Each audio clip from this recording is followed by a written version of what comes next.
Olá, está começando a Granja na TV. Eu sou Thaís Dávila e essa é a sua conexão diária com o agronegócio.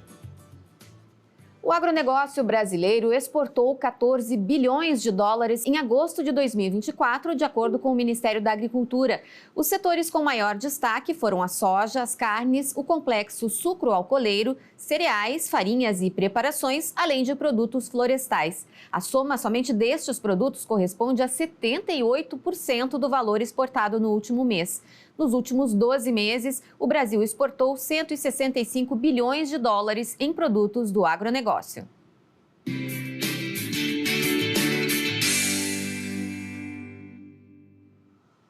Sexta-feira, 20 de setembro, Dia do Gaúcho, época em que os costumes são reverenciados e as tradições relembradas. Sobre esse assunto e tudo o que envolve ser gaúcho, vamos conversar com o médico veterinário e pesquisador da história dos costumes gaúchos, Henrique Fagundes da Costa. Tudo bem, Henrique? Tudo bom, Thaís? Um prazer falar contigo, falar sobre esse tema que a gente tanto gosta.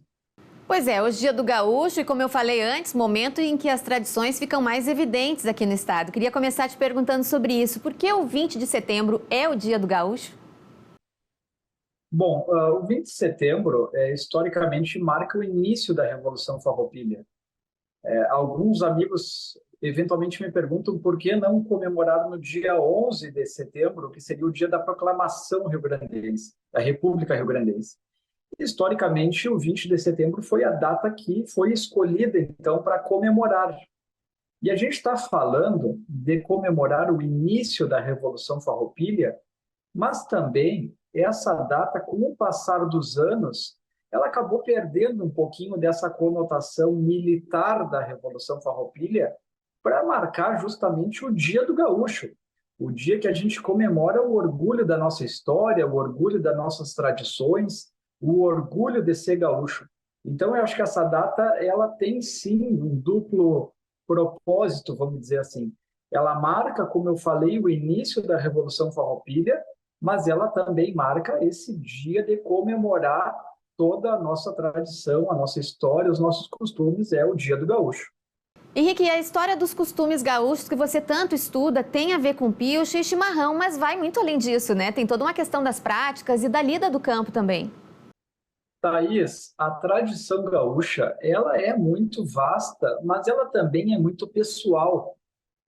Tem muita gente que nunca andou a cavalo na vida e tem o maior apreço pela cultura, porque, como tu falou, ela é muito ampla. Ela engloba a parte campeira, as provas campeiras, a lida campeira nas estâncias, que praticamente não mudaram, mudaram muito pouco, mas também tem o mate, também tem as danças, também tem a música, também tem a poesia, tem a escrita, tem os livros de história. Então, realmente, a gente tem uma cultura muito ampla, muito rica, e que ela sabe ser ou sabe atingir a cada um de forma muito íntima, de forma muito pessoal. E a ti, então, como essa cultura te atinge dentro do trabalho de pesquisa e também dos livros? Bom, eu acredito que a cultura gaúcha, como eu falei, ela tem uma origem no campo, e com o passar do tempo, ela chegou na cidade. Eu tenho uma criação ligada ao campo, ligada ao meio rural, então eu cresci nesse meio e foi um meio que sempre me cativou desde criança. O imaginário do meio rural, das pessoas, principalmente o homem do campo, a mulher do campo. Então eu cresci nesse meio e fui chegando, vamos dizer assim, aos livros no momento em que eu percebi que a nossa cultura era muito mais valorizada a questão artística, especialmente lá com o Paixão Cortes, com Barbosa Lessa, nos anos 50, onde a nossa tradição foi muito resgatada, mas muito no sentido artístico, nas danças, na música. E eu sempre gostei dessa orientação campeira da nossa tradição, e eu comecei os meus estudos resgatando um tema que até então, não vou dizer que estava esquecido, mas que já não tinha o prestígio do passado, que são os arreios, os aperos. Então eu comecei pesquisando sobre isso e lá se vão 20 anos de pesquisa. E é um assunto dentro desse tema específico dos arreios que também é volumoso, né, Henrique? Eu acompanho tuas redes e tem até um pequeno museu, uma coleção de produtos, é isso? Tenho. Eu comecei a colecionar peças relacionadas ao universo gauchesco com entre 12 e 13 anos e vai passando o tempo e a gente vai juntando. Então já tem um acervo que é bem volumoso, bem considerável, relacionados com peças do universo gauchesco, mas também essas peças elas têm para mim uma conexão, não só com o campo, mas com a pesquisa, porque cada uma delas conta uma história, cada uma delas nos conduzem a um caminho diferente, muitas vezes, e a maioria delas, nos obrigando realmente a pesquisar sobre aquelas peças. Então, a minha história, a minha trajetória começa com essas, vamos chamar assim, com uma coleção que começou de forma bem despretensiosa, de peças das mais variadas possíveis do universo gauchesco, mas que com o passar do tempo elas foram ganhando não apenas volume, mas também contexto dentro da minha proposta. E dentro dessas descobertas, algo te chamou mais atenção sobre alguma peça que tenha levado a um costume de época do gaúcho? Muitas, Thais, muitas peças, porque a maioria das coisas, quando a gente vem desse meio, não se busca na origem o todo o potencial de história e de significado que cada uma dessas peças tem para contar. E quando a gente começa a pesquisar sobre elas, a gente vai percebendo a grandeza, que não é da peça em si, mas é de toda a nossa cultura. Ela é realmente uma cultura muito ampla, muito secular. A gente fala de peças muitas vezes vindas da Europa, com séculos de história. Então, realmente me deparei com histórias muito interessantes, com peças muito interessantes e que cada uma delas, como eu digo, elas podem sim se tornar um livro. Para te dar um exemplo, talvez uma das peças muito interessantes é o bocal, o nosso bocal de doma, que eu creio firmemente que ele surgiu de um freio que tem uma barbela circular, que é um freio já em desuso, um freio do passado, utilizado cerca de 150 ou 200 anos atrás, em que eu acredito sim que os indígenas utilizaram deste freio para copiar, para recriar então o nosso bocal. Agora, voltando um pouco para os costumes, essa questão cultural que chamou a atenção no começo e que tem esse eco nos meios urbanos, de que forma o urbano contribui para perpetuar essas tradições? Com certeza, Thaís. Eu vou te passar um dado que é um dado do IBGE. No ano de 1930, 70% da população brasileira vivia no campo e, é claro, 30% nas cidades. A partir dos anos 30, especialmente, de 1930, começa-se um processo chamado êxodo rural, onde as populações que viviam na campanha começam a se transferir, cada um com a sua história, cada um com as suas razões, para as cidades. Coincidência ou não, o nosso movimento que foi começado lá com Paixão Cortes, de retomar um pouco dessas histórias, se deu nos anos 50. Então veja que ele está, de certa forma, ligado com esse movimento do êxodo rural, porque ali a gente tem, entre os anos 30 e 40, uma maior manifestação nesse sentido de realmente de mudança. Já aquelas crianças que no passado estudavam em escolas rurais passam para a cidade, e então ali a gente tem uma transferência também de cultura. Dessa nossa cultura gaúcha, que tem sim uma origem, que tem uma base no campo, ela começa a se estabelecer nas cidades muito por conta do êxodo rural. Então, claro, no ano eu te falei que lá em 1930, 70% da população brasileira vivia no campo. E nos anos 2000, essa conta inverteu. Já nos anos 2000, 70% da população brasileira já vivendo nas cidades, apenas 30% no campo. Então, o que a gente observa hoje é um reflexo do êxodo rural e é uma manifestação espontânea onde, mesmo vivendo fora do campo, mesmo vivendo fora desse ambiente originador da cultura, a gente carrega no sangue, a gente carrega a nossa essência, é a essência gaúcha. Então, isso se manifesta de forma mais intensa no mês de setembro, na Semana Farroupilha e especialmente no 20 de setembro. Henrique, como é que é o 20 de setembro, a Semana Farroupilha pelo interior do estado, nas cidades e também no campo? Bom, o 20 de setembro, como eu falei no início, é uma data que sim tem uma relação histórica, mas com o passar do tempo ela ganhou essa conotação de ser o Dia do Gaúcho, de ser uma data de orgulho de ser gaúcho.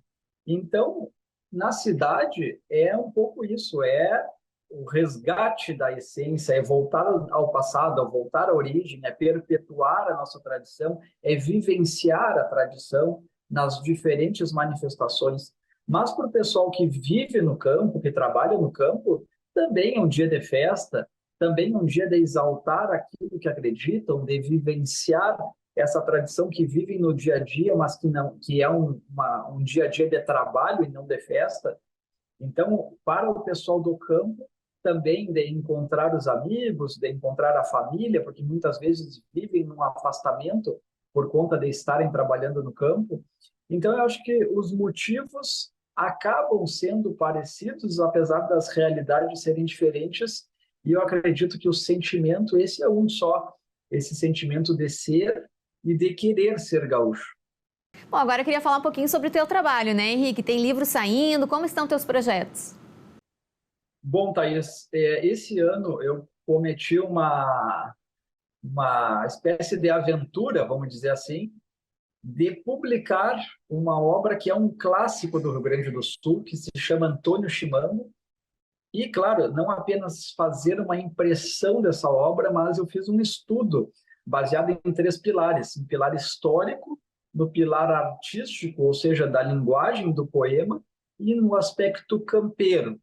Então, publiquei esse livro faz menos de um mês e ainda tenho esse ano para publicar, para lançar a terceira edição do meu livro Influência, que é o livro que eu trabalhei já nele 20 anos. É um livro que conta com 20 anos de pesquisa, onde a ideia inicial foi resgatar, como eu falei, essa tradição dos aperos, mas que com o passar do tempo ele se constituiu numa espécie de guia de história do surgimento do próprio gaúcho como personagem histórico.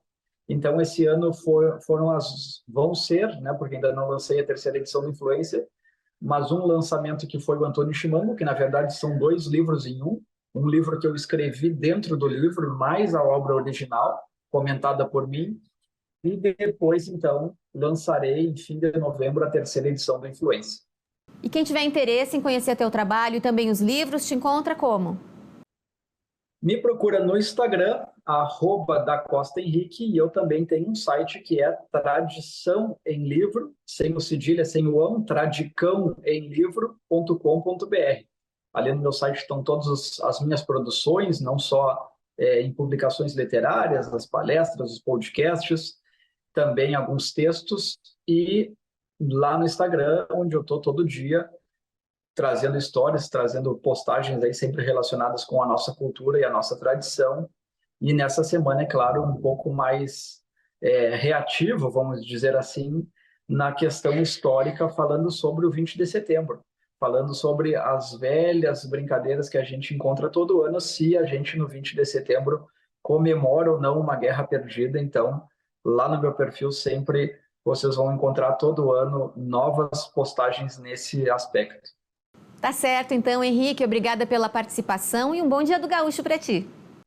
Para todos nós, Thaís, um grande abraço, sempre à disposição. Obrigada. A Granja na TV faz um rápido intervalo, em seguidinha a gente está de volta.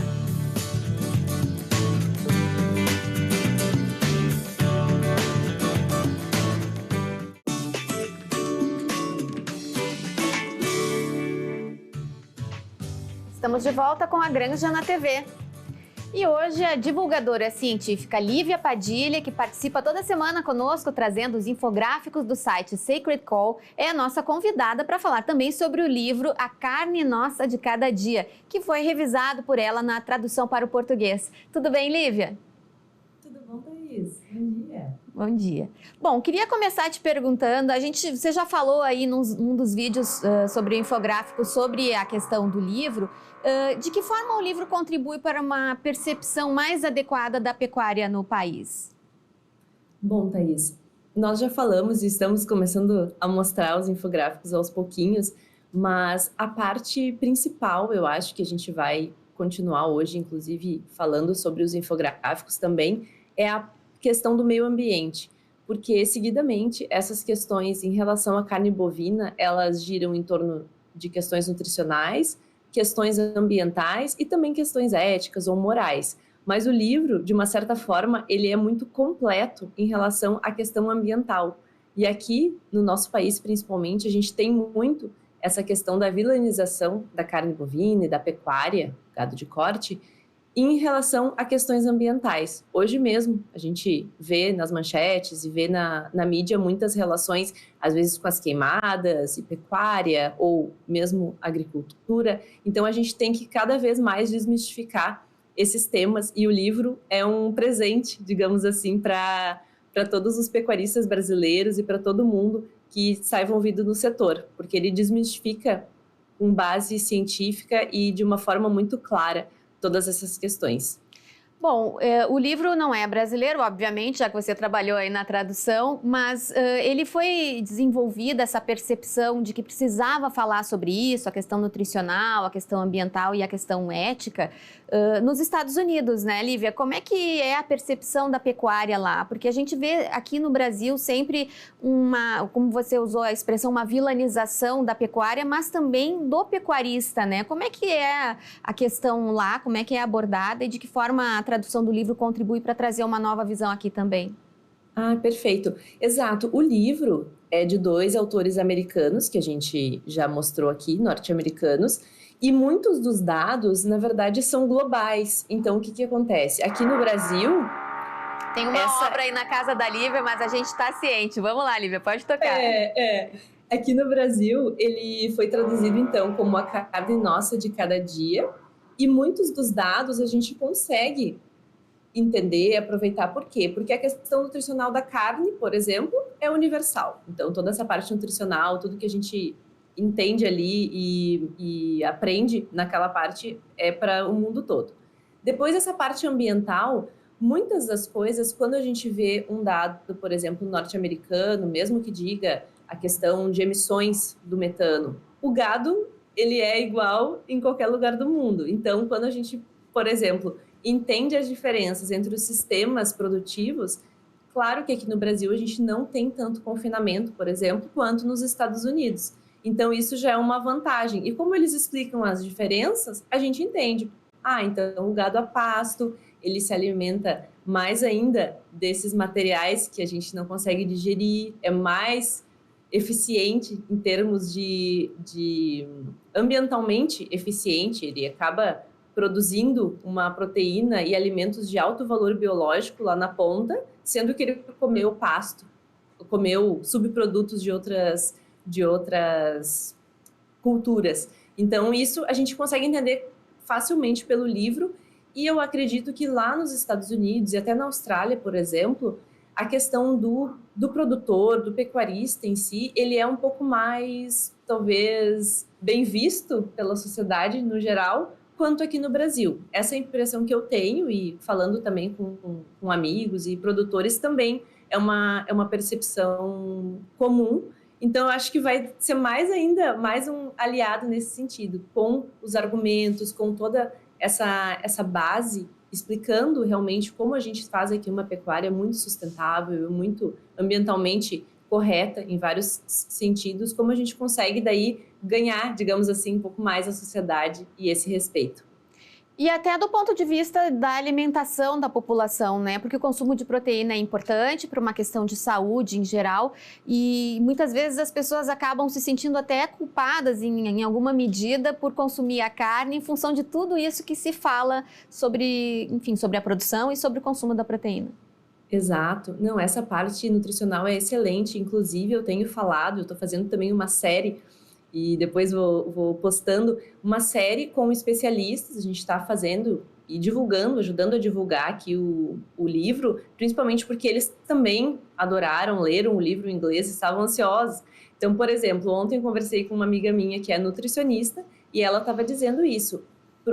Para a saúde do brasileiro, para as pessoas que lerem esse livro, com certeza eles vão ficar mais tranquilos em colocar carne no prato. Então, ficou legal esse A Carne Nossa de Cada Dia, porque eles vão ficar mais tranquilos em comer carne, sim, todos os dias, que é um alimento riquíssimo e o alimento nutricionalmente mais completo que a gente tem, e não vão se sentir culpados. Isso é uma questão interessante, porque dependendo das nossas motivações, das nossas preocupações, a gente pode se sentir culpado em relação a questões ambientais, não que seja correta essa preocupação, mas a gente se preocupa às vezes em questões que, não entendendo bem como funciona a pecuária, podem ser preocupações, questões nutricionais, então tá tudo ali, tá tudo explicado, e as pessoas que lerem o livro, que tiverem acesso a todo esse conhecimento, com certeza vão estar muito mais tranquilas e a saúde vai agradecer. Foi isso que ela disse ontem, eu fiquei pensando, nossa, colocou muito bem.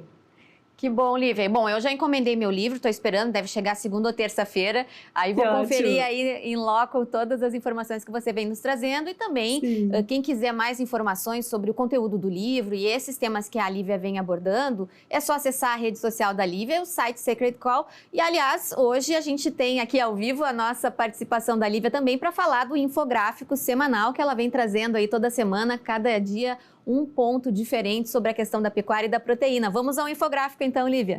Ótimo, vamos sim. Então, uma das vantagens que nós temos aqui para todo mundo, telespectador que nos assiste, é que quando a gente fala dos infográficos aqui na granja, eles são coloridos e no livro eles são preto e branco. Então, a gente tem aqui uma grande vantagem em explicar e falar dos infográficos, e vocês têm essa diferença aqui em ter ele colorido e fica mais visualmente atrativo também.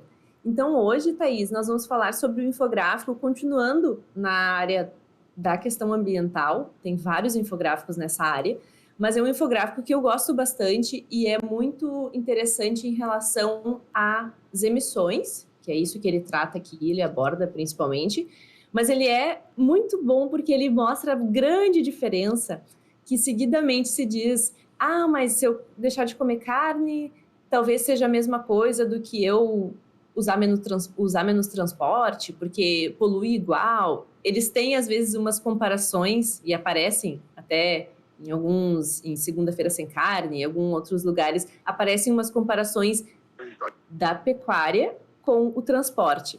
Então, aqui nesse infográfico, vocês podem notar que existe uma grande diferença das emissões diretas, ou seja, do como a gente consegue calcular um tipo de emissão que se chama uma emissão direta, e a emissão de um ciclo de vida. Ou seja, aqui a gente consegue ver do ciclo de vida, no topo do gráfico, que o gado, no caso, esses dados aqui são da FAO, ele é de 14%, 14,5%. Isso aqui é global. E no transporte não existe esse tipo de estudo. É quase impossível. Imagina fazer um estudo lá da extração do metal, tudo que foi emitido, a produção de todo o transporte, dos carros, dos aviões. É assim, não existe. É muito complexo. E na hora de fazer um cálculo das emissões diretas, ou seja, o que o gado, ou aqui os ruminantes que está na figura, o que eles arrotam, e toda essa emissão em relação ao gado, isso globalmente equivale a 5%. E as emissões diretas do transporte, ou seja, aquele gás emitido, todas as emissões que saem lá quando a gente liga o carro, queima o combustível fóssil, gasolina e todos os outros, isso sim é mensurável. E isso já foi mensurado e globalmente é 14%. Ou seja, aqui a conclusão é a seguinte: imaginem vocês compararem o 14 lá de cima, das emissões diretas do gado, com o 14 de baixo do transporte. Vejam que 14 em cima, 14,5 é mais do que o transporte. E é isso que as pessoas fazem. Erroneamente, muitos lugares colocam essa comparação. O que não é verdadeiro, o que não faz nenhum sentido. A gente não está comparando aqui similares com similares. O que a gente tem que comparar, sim, é as emissões diretas, que são 5 versus 14, e daí dá para ver que o transporte ganha e emite muito mais, e não as emissões do ciclo de vida inteiro. É injusto fazer essa comparação. Então, quando a gente ouve aí muitas vezes, deixei de comer um hambúrguer, é a mesma coisa de rodar menos com o meu carro, ou deixar o carro em casa, isso não tem sentido, não tem comparação, porque esse tipo de cálculo, essa metodologia, não existe para um ciclo de vida inteiro do transporte. Acho que fica claro aqui mais um dos mitos que a gente consegue desmistificar com esse infográfico de hoje. Tá certo, Lívia. Obrigada mais uma vez. A gente segue falando de proteína agora. Obrigada e até a próxima semana. Imagina. Obrigada, Thaís. Setembro, farroupilha, acampamento, e falando em pecuária e consumo de carne, é natural que nessa época se consuma um pouco mais de carne. Quem gosta de um churrasco ou uma receita campeira percebeu que os preços estão diferentes. No último ano, a carne bovina teve uma queda acumulada de 12% no Rio Grande do Sul, mas vários fatores influenciam no aumento ou diminuição do valor. A Maria Eduarda Rocha foi conferir e mostra pra gente na reportagem. O Luan e a Lorena passaram no Mercado Público de Porto Alegre para garantir o banquete do acampamento Farroupilha. Vamos fazer uma rabada no piquete. Hoje a gente vai fazer uma rabada com mandioca. Semana toda só no churrasco, não tem quem aguente também, né? Rabo do boi com mandioca. Com aipim, né? E o preço tá bom? Tá um pouquinho salgado, mas vale a pena, né? É gostoso, é bom, é algo diferente. A rabada está entre os pratos campeiros mais consumidos pelos gaúchos no Setembro Farroupilha, como explica Valdir Sauer, o dono da rede de açougues. Então ela ainda não teve a queda de preço, porque o consumo dela está muito alto ainda. Mas logo em seguida agora já começa a baixar, porque vem o verão, daí as pessoas consomem menos. Eles pagaram hoje 29. Eu acredito que ela vai aí 18, 19 reais em seguida, né? É a mesma coisa que o mondongo. O mondongo no inverno ele fica muito caro, depois ele começa a baixar. Então, assim, é muito a lei da oferta e da procura também. O Núcleo de Estudos em Sistemas de Produção de Bovinos, de Corte e Cadeia Produtiva, o NESPRO, da Universidade Federal do Rio Grande do Sul, divulgou que o preço da carne bovina teve uma queda acumulada de 12% comparada a setembro do ano passado. As carnes primeira baixou menos. O que mais baixou foi a carne de segunda, que é uma carne melhor para panela. O levantamento foi feito nas cidades que são as maiores consumidoras do mercado de carne no estado, liderada por Porto Alegre em índices percentuais. Os preços apresentados são uma média, podendo variar para mais ou menos, dependendo da região. No açougue do Valdir, as carnes de segunda lideram a queda. Já na pesquisa, vazio contra filé e filé mignon foram os cortes que tiveram a maior redução. Os valores chegaram a diminuir em até 17,17%. Essa queda no preço tem dois motivos principais, segundo os especialistas. O primeiro é a oferta da carne. A produção da pecuária aumentou nos últimos meses e não acompanhou a demanda.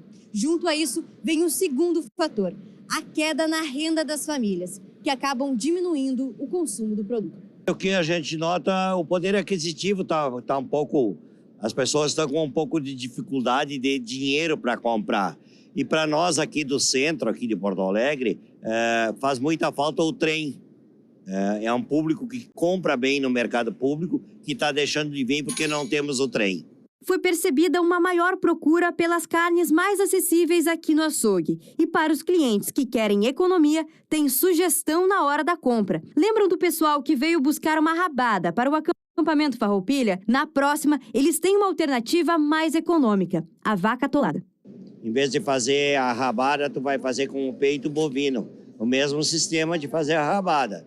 Deixar cozinhar bastante tempo e aí você vai fazer a vaca atolada, que é um prato muito saboroso também. Em vez da rabada, o peito bovino. E é uma carne que está R$18 o quilo. Tivemos uma aula de cultura do churrasco, né? De outras tradições gaúchas. E ainda pensando em carne, você sabe qual o sal adequado para cada assado? Vamos conferir no Minuto Brasa e Prosa.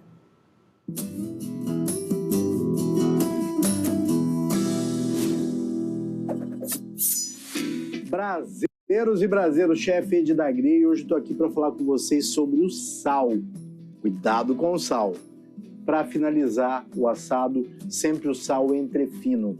Ah, eu estou fazendo um cordeirinho, que sal que eu uso? Um sal com chimichurri, fica perfeito. Ah, eu estou fazendo só um assadinho em tiras. Vamos utilizar um sal tradicional entrefino. Eu estou fazendo aqui um contrafilé, chefe, com uma gordura especial, sal com pimenta do reino. E eu estou finalizando aqui agora, chefe, de uma picanha. Vamos colocar alho, cebola e alecrim. Eu garanto que fica perfeito. É de quem conhece, para quem aprecia.